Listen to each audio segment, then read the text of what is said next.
The sound of boots against the concrete floor seemed to set the rhythm of the mornings, as if time there obeyed a different logic, not that of clocks, but that of watchful eyes.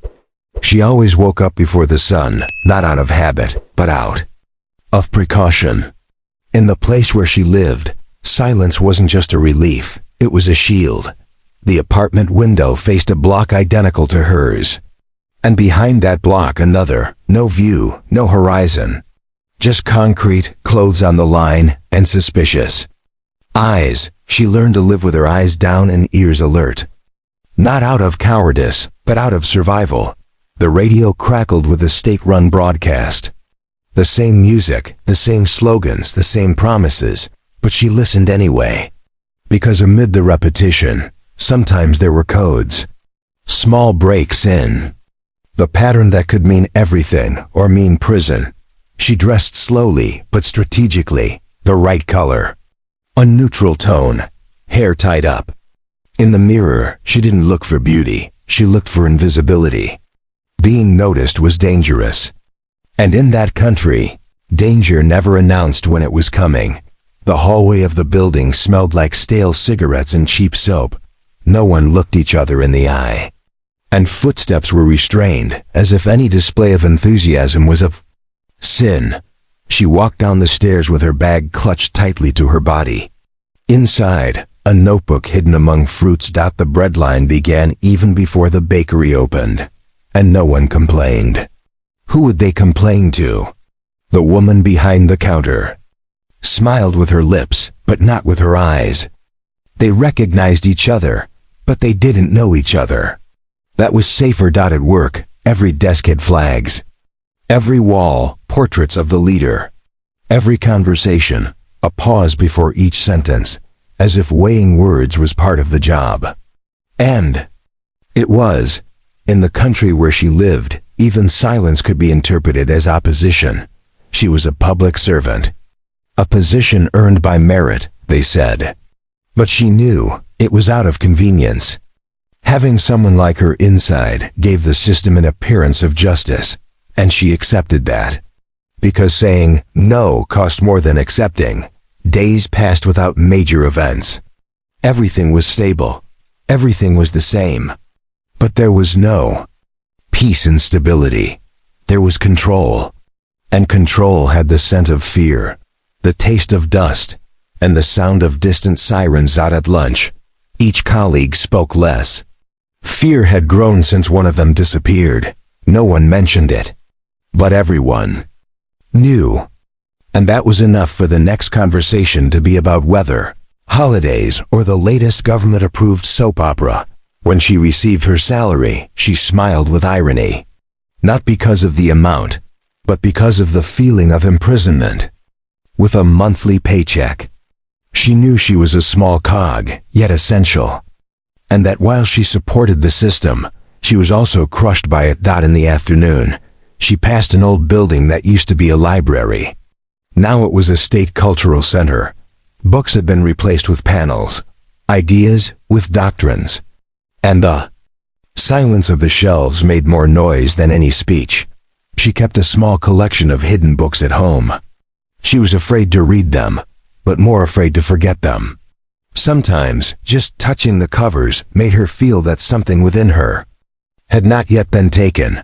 The market was the same every day. Few products, identical labels, apathetic clerks. But it was there, between empty shelves, that glances, messages, and sometimes hope were exchanged. Hope hidden in a bag of rice, in an apple left aside. At home, her father spoke little. Since he was invited to retire early, he started watching the world through the window. He noted names, times, sounds. It wasn't paranoia, it was a defense mechanism. He had seen friends disappear for less. Her mother cooked in silence. The smell of soup filled the house with a memory that no longer existed. She spoke of the old days with care, like someone walking on cracked ground. And even memories needed censorship. Her younger brother had dreams too big for such a small place. He wanted to be a musician, but could only play what was allowed. His original compositions were kept in notebooks that he buried in the backyard. One day, he said, someone would hear them at night, she wrote in her diary. But not with words, with symbols. She created her own code to record the emotions that could no longer be spoken. It was the only way to keep feeling without being punished for it. The streetlights flickered as if reminding the residents that everything could fail, including electricity. But no one complained. They just lit candles and went on. They had learned to live with less, even though they deserved more. On the city walls, there were murals with government slogans. All talked about unity, equality, progress. But the eyes that passed by them no longer read. They just looked away. Because they knew that where there's repetition, there's fear of confrontation. Children learn from a young age who the heroes were. But she saw in the teacher's eyes that even there was pain. A restrained pain, disguised with chalk dust. And she knew that teaching under surveillance is like walking on thin ice. The hospital was clean, but lacking. The pharmacy line moved slowly, and the doctors looked carved from resilience. One of them looked her in the eyes and said, "We're still here." And that was enough to keep a bit of humanity alive. Once, she was called in for a spontaneous interview with a party agent. The conversation was cordial, the questions subtle. But the message was clear. They knew where she lived, who she spoke to, what she read. And they wouldn't forget. On the way home, she walked without hurry. The city seemed frozen. As if time there had learned to walk in circles. But inside her, there was movement. Not rebellion, but awareness. And that, she knew, was already dangerous. She bathed in silence. The water was cold. Her body tense, but she breathed deeply. She knew that each day was a victory. That living in that country was like balancing between being and seeming. Before sleeping, she turned off the lights and stared at the ceiling, the same ceiling as always. But each night brought a new question. And that day, the question was, how long can I keep being myself without being noticed? On TV, the leader's speech was on, the same talk, the same posture.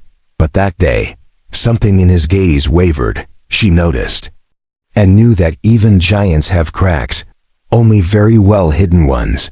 She slept with her eyes half open, because she had learned that in countries like hers, the most dangerous dreams are the ones you dare to have while awake. And even if no one knew, she kept dreaming. Because deep down, she still believed that life could be more than watching and obeying.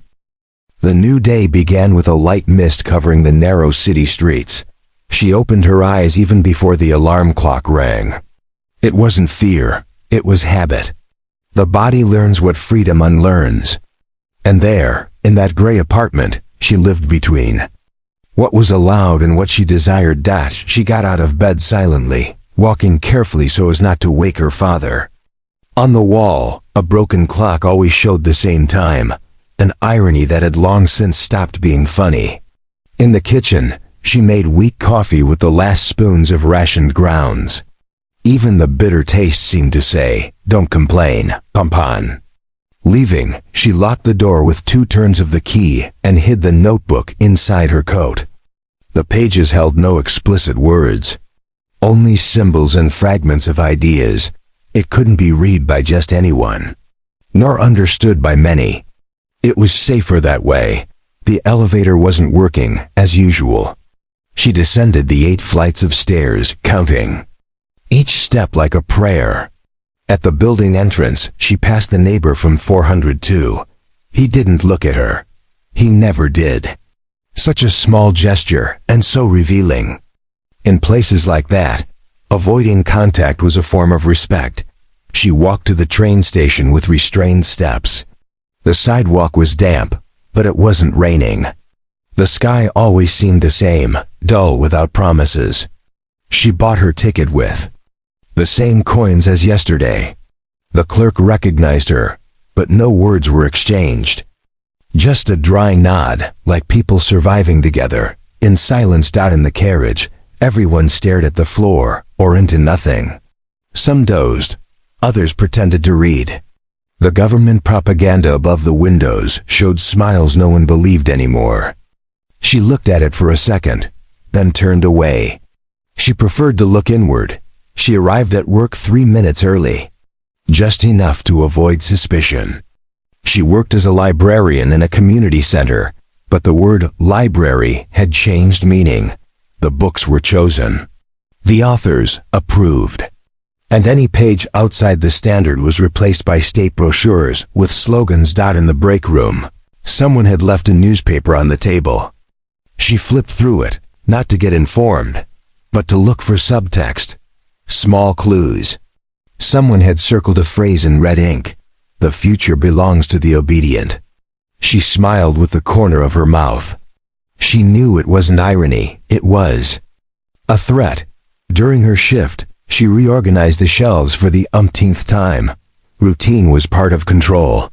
When everything seems under control, no one suspects the pain. But she felt it. In every repeated title. In every child who asked for something that could no longer exist, an old woman entered and asked for a book about Impressionist art. She hesitated. She knew the copy was hidden, but not in the official collection. She said she would look. And she did. She didn't find it. She couldn't. But discreetly, she wrote down the woman's name. Not to report her, but to remember that curiosity still existed. During lunch break, she ate rice with carrots and a slice of bread, all brought from home. The cafeteria had free food, but she avoided it. Not out of pride, out of fear. She had learned from her father that sometimes the cost of a favor is higher than the cost of hunger. She looked out the center's window.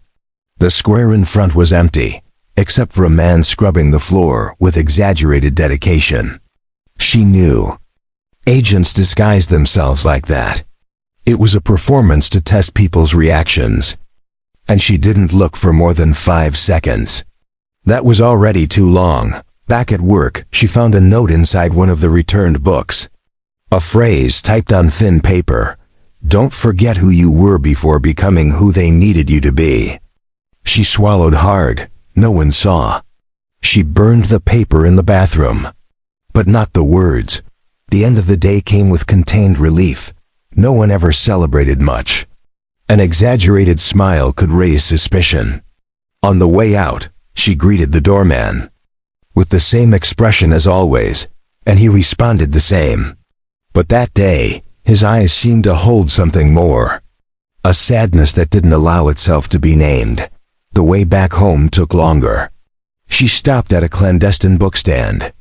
Everything looked legal, but she knew it wasn't. The vendor stared at her with suspicion. She just said one name: Kafka. He looked around and placed a book inside a paper bread bag. She paid with a crumpled bill. They left without another word. Back at home, she sat at the table with her family. Her father watched the news in silence. Her mother stirred the tea with a spoon without drinking. Her brother scribbled something secretly. It was a silent choreography, repeated every night. But there was love there. Even if muffled by fear. During dinner, the power went out. They stayed in the dark for nearly an hour. Her father lit candles. With the calm of someone who already had a prepared stock. Her mother began humming an old song, softly. The melody cut through the darkness as if stitching their pieces together.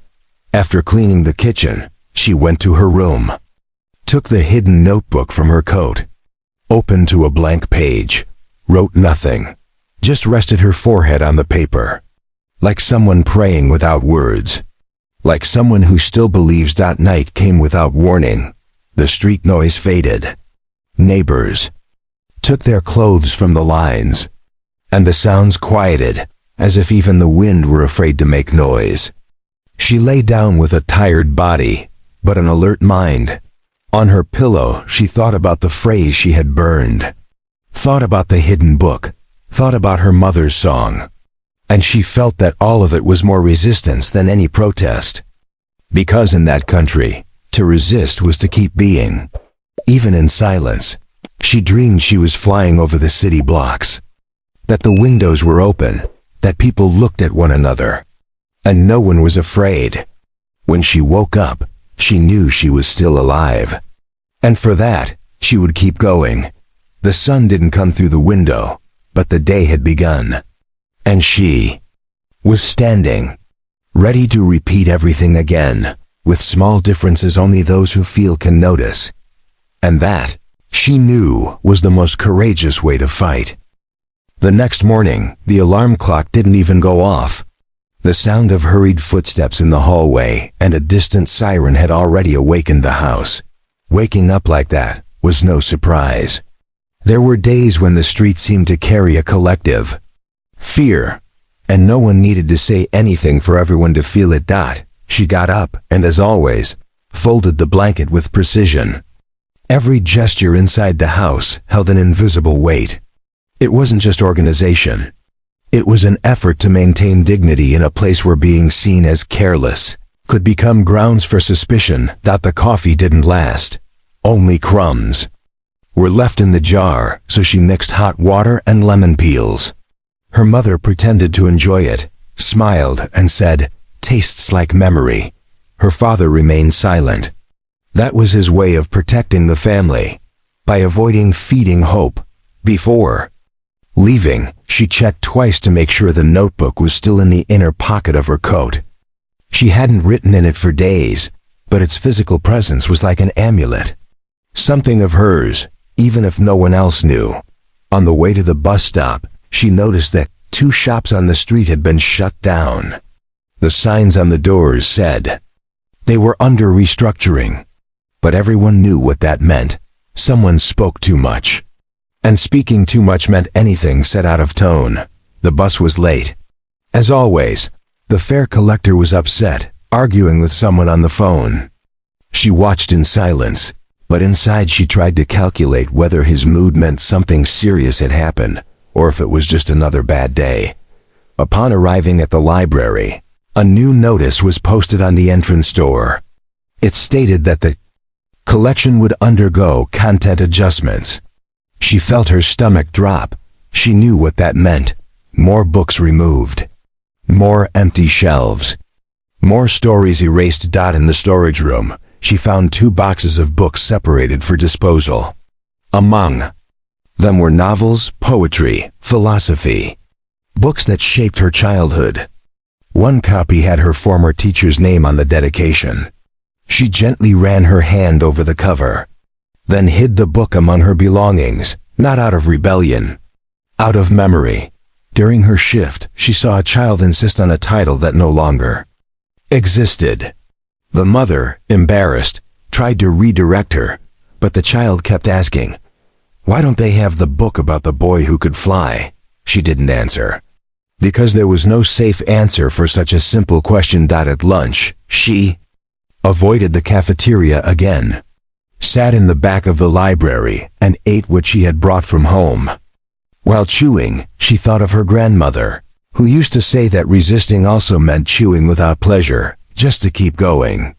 And that day, everything felt too chewed up. In the bathroom, she found a strange mark on the wall.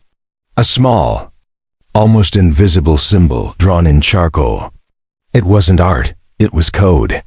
And those who had read certain books knew how to recognize unspoken whispers.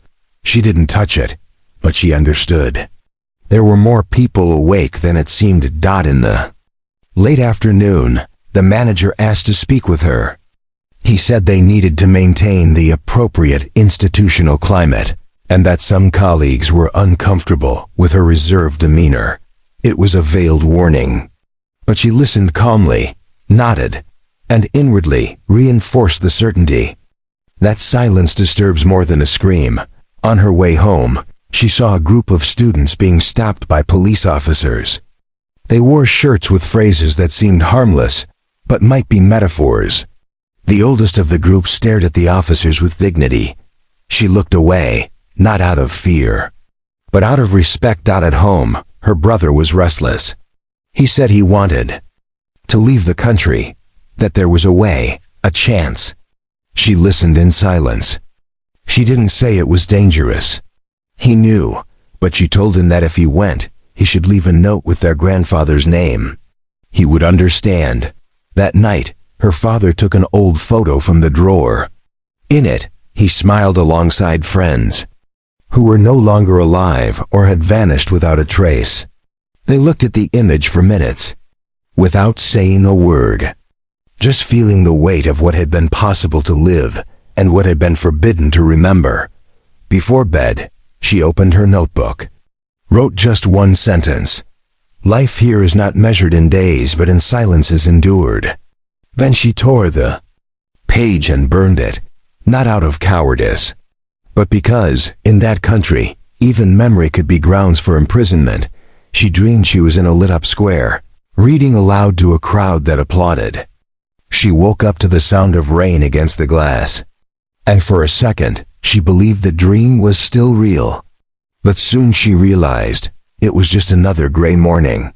She took the hidden book to work, wanted to return it to the seller, but he was no longer there.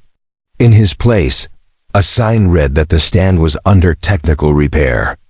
She knew he wouldn't be back. In the afternoon, a child handed her a drawing, a butterfly flying out of a cage. Said it was for coloring. She thanked her with a smile and stored it inside her notebook. That said more than any manifesto. A new memo was handed out to the employees. A new messaging app would be mandatory for everyone. More security, they said. She knew what that meant. Tracking, control, and the end of what little privacy was left. On her way home, she passed the neighborhood dance teacher. She looked worn down, with sunken eyes. Said the cultural center would be shut down due to lack of funds. But everyone knew it wasn't about money, it was censorship. Dancing was too dangerous when the body said what the mouth couldn't. At home, she found her mother crying quietly, looking at her grandmother's photograph.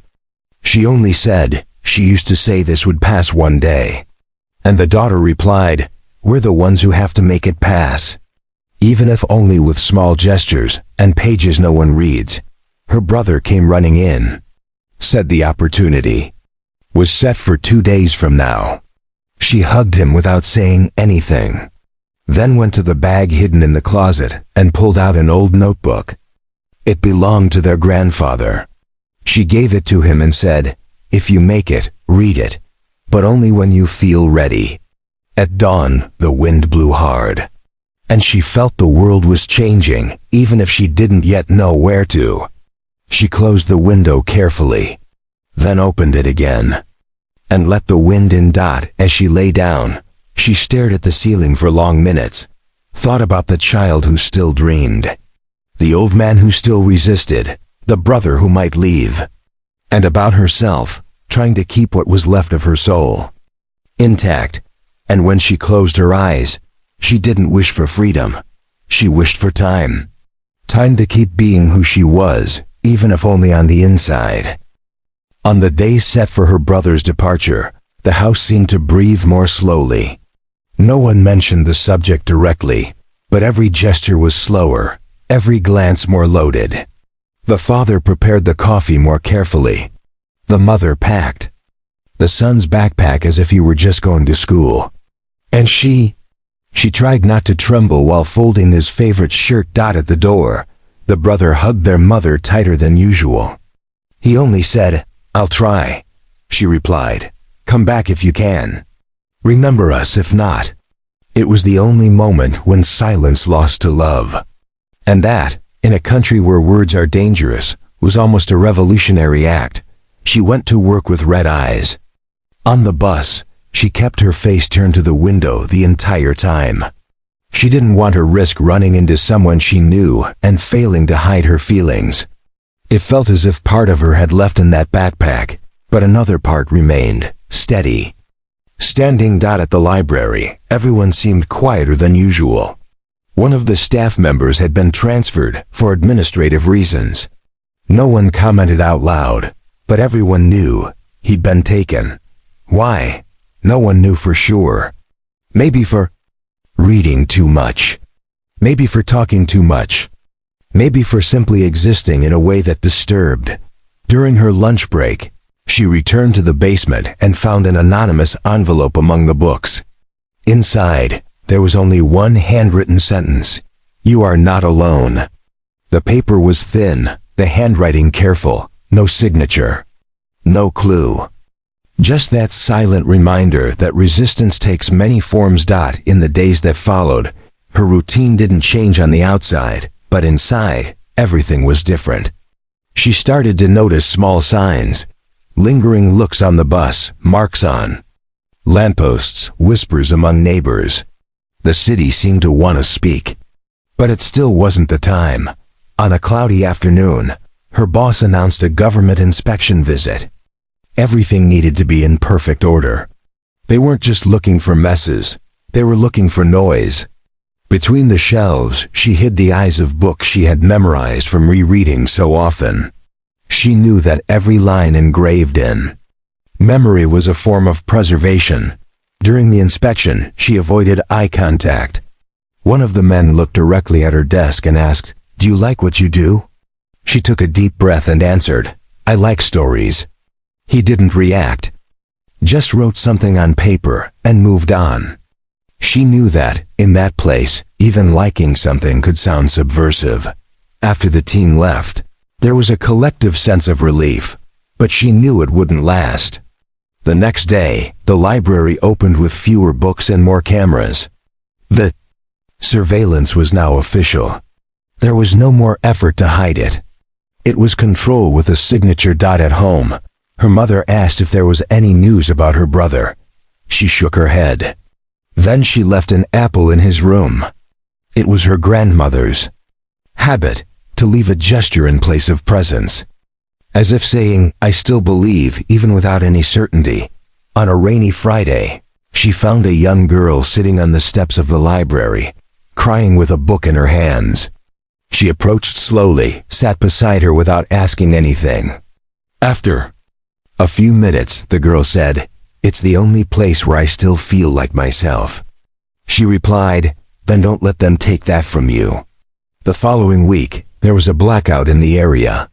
It didn't last long, but it was enough for voices to meet in the dark. People spoke softly, but they spoke about memories, losses, hopes. And for the first time in a long time, the city felt human again. The neighborhood market started requiring ID cards for larger purchases. They said it was for safety, but everyone knew it was tracking. Even bread had to have an owner. She bought less. She preferred hunger to the feeling of being watched in even her simplest choices. At work, a new protocol was introduced: report any suspicious behavior. She signed without reading, not because she agreed, but because she knew not signing was even more dangerous. The paper burned between her fingers, but fear is a demanding master. One day, she found an old notebook of her grandmother's inside the closet. Between recipes and bills, there were hidden phrases like notes between the lines. The world only changes when someone decides to remember. And that day, she decided to remember. She started writing at night. Not on a computer, but by hand. Short pages, scattered phrases. Memories that couldn't die with her. She hid everything inside a false book, among the shelves of novels. It was little, but it was resistance. Walking through the streets, she began to notice faces she used to ignore. An old man at the bus stop who always read the same newspaper. A girl who hummed softly near the abandoned building. A lady who offered tea with herbs said to calm the spirit. Slowly, they all seemed to be part of something bigger. One day, the hidden book was discovered, not by an inspector, but by a colleague. She found it while cleaning the shelf and called her aside. "Did you write this?" She hesitated, then said, "Yes." The colleague didn't respond. But the next day, she left a page with a poem inside the same false book. The invisible chain was beginning to form. There were no names, no leaders. But there were pulses that wanted to beat outside the imposed rhythm. And that, anywhere, is the beginning of something. One night, she saw her mother looking out the window with teary eyes. "Do you think he made it?" she asked. She didn't answer, but held her mother's hand for a long time. Silence can be hope too. That month, the city seemed quieter, but within that quietness, there were murmurs. A spray-painted poster here, a scribbled poem there. No one knew who was doing it, but everyone read. And every reading was a stifled scream. A boy from the neighboring school was detained for carrying a forbidden book. The news spread quickly. And at the library, she noticed that 3 copies had disappeared. It wasn't theft. It was courage.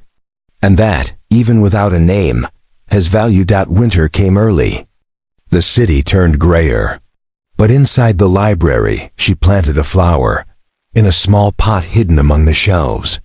She called it a symbol, because sometimes, a colorful bud can remind us that the world isn't all concrete. One day, an old man approached and whispered, "Do you know the book about the boy who flew?"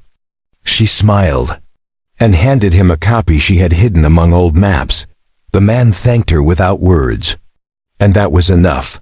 Leaving work, she heard someone humming an old melody. It was forbidden, but too gentle to accuse. She smiled. She knew that as long as there was music, there would be soul. At the end of that month, she wrote, "We continue. Even without a flag, without an anthem, without a face. We continue because there are those who need us invisible." And she closed the notebook carefully. That night, before falling asleep, she looked at the cloudy sky and thought, "They can control the streets, the speech, the papers, but not the dreams." And with that in her heart, she drifted off. That morning, the city looked the same. The streets, the buildings, the posters on the walls, nothing had changed. But inside her, everything was no longer the same. She carried within herself a silent collection of everything she had lived, everything she had seen, and everything she could never say out loud. On the way to work, she stopped in front of a newsstand. A newspaper proclaimed the stability of the regime in giant letters. But in the lower corner, hidden among cold headlines, there was an image, a child with a book in hand. And in that detail, she saw the seed. She arrived at the library before opening time and found the flower she had planted still alive, even in the cold. That was enough. Because what is truly alive finds a way to endure, even when the world seems against it. She took out the hidden notebook and flipped through the pages. She read random passages, laughed at some memories, cried at others. It was her way of not forgetting. It was her way of surviving. While arranging the shelves, she found an envelope with the same handwriting as the first anonymous letter. She opened it carefully. A single phrase, "Keep going. You are already changing the world." And for a moment, she wanted to believe it. She went home with a heart full of silences. Her mother waited with hot tea. Her father listened to an old song on the radio, like someone trying from time to time to remember who he once was. And she looked at them with tenderness. They were still there, still resisting. That night, she opened the window and stood watching the city. She knew there were risks in everything she did. But she also knew there were greater risks in doing nothing. Because fear, when settled, becomes habit. And habits shape futures. She wrote another page. This time, not in pain, but with hope. Small hope, almost shy. But hope. Because even in the dark, there's always someone holding a candle. Time passed. She grew older. A few wrinkles on her face. A few marks on her soul. But her gaze remained steady. And her smile, when it appeared, was like someone carrying truths the world has yet to name. One day, her daughter asked, "Mom, why do you always write in secret?" She thought for a moment and replied, "Because some things, even when they can't be spoken, need to be recorded." So one day someone reads and knows they were not alone. The country went on, with its impositions, its controls, its fears. But beneath the surface, something invisible was growing. like roots in hard soil, like voices rehearsing chords before the first note. She kept doing her work, kept writing her words, kept her small gestures, because she understood that true revolution happens in silence, in the decisions no one sees, in the affections no one measures. At the end of each day, she returned home with calm steps. Not because she felt safe, but because she had learned that fear only wins when it paralyzes. And she had chosen to keep walking. On the hardest days, she remembered her brother. They never heard from him again. Maybe he escaped. Maybe not. But in each act of courage, she felt him present. As if a part of him lived within her. One day, the flower in the library was ripped out. No one claimed responsibility, no explanation. But she planted another. Because she knew the purpose of roots isn't to prevent loss, but to persist despite them. During an inspection, she was called into a reserved room. An officer asked about her readings, her notebooks, her opinions. She took a deep breath and answered with serene honesty. She didn't deny, but she didn't accuse either. She left the room lighter than when she entered. Because there was nothing left she was hiding from herself. A month later, she received a coded message. The book is already circulating. She didn't understand at first. But at the end of the shift, a young woman approached her with tearful eyes and whispered, "Thank you." And then she knew. The words, even without a name, had found a path. And that was enough. Because the true author of the story is not the one who signs it, but the one who transforms lives with what is written. On her daughter's birthday, she gave her a new notebook. No lines, with a blank cover. "Write your truths here," she said. The girl looked at it, smiled and replied, "Even if I can't show them, especially when you can't show them." The seasons changed. The faces around her did too. But she remained, not out of stubbornness, but because she knew that her presence alone was a reminder that some still choose goodness even when everything pushes the other way. Once, her mother told her, "You didn't save the world, but you saved yourself." And she understood that sometimes that's enough to start a revolution. She continued walking the same familiar streets. But now, her steps had a new sound. As if the ground recognized her surrender. As if the city was slowly beginning to listen. On the library walls, discreet drawings began to appear. Symbols, codes, small signs that others were awakening. And each new sketch was like a letter left in the night, waiting for watchful eyes. She was never applauded. Never received an award. Never had her name in headlines. But around her, stories began to bloom. And each one carried a piece of her courage. When someone asked what she did, she answered, "I tell what no one sees." And with that, she taught the most important lesson. Truth has many forms, and some live in the invisible. Today, perhaps she no longer walks with the same agility. But what she carries inside never ages. Because what is born of resistance has roots too deep to die with time. And if you've made it this far, if you felt every word, if you breathed every silence, it's because you also know there are things that need to be said, even if in a low voice. Things that remind us of who we are, even when everything around tries to erase us. So if this story touched you, subscribe to this channel. Not out of obligation, but because you also believe that what is human still matters. Leave a like, turn on the bell. Share it with someone who also resists in silence. Because every time you engage with this content, you're telling the algorithm and the world that truth still has a place. That empathy is still strength. And that the invisible, when told with courage, can become light. Here we don't just deliver videos.